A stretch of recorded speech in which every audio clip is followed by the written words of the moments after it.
అసలు ఇంటి ఆవరణలో శంకు చెట్టు ఉంటే లక్ష్మీనారాయణుల అనుగ్రహం, శివుడి అనుగ్రహం, శనీశ్వరుడి అనుగ్రహం కలిగి అద్భుతంగా అదృష్టం కలిసి వస్తుంది. శంకు పూలు వీళ్ళందరికీ ఇష్టం. అందుకే 5 సోమవారాలు శంకు పూలతో శివుడిని పూజించి పూజ పూర్తయ్యాక ఆ శంకు పూలు పారే నీళ్ళల్లో వదిలిపెడితే మీకు ఆర్థికంగా బ్రహ్మాండంగా కలిసి వస్తుంది. మంగళవారం ఆంజనేయ స్వామిని శంకు పూలతో పూజిస్తే వ్యాపార పరంగా బ్రహ్మాండమైన అభివృద్ధి ఏర్పడుతుంది. బుధవారం విష్ణుమూర్తిని శంకుపూలతో పూజిస్తే వ్యాపారం, ఉద్యోగంలో తిరుగులేని విజయాలు వస్తాయి.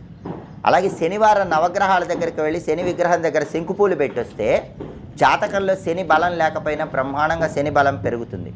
కాబట్టి శంకు పూలకు అంత శక్తి ఉంటుంది.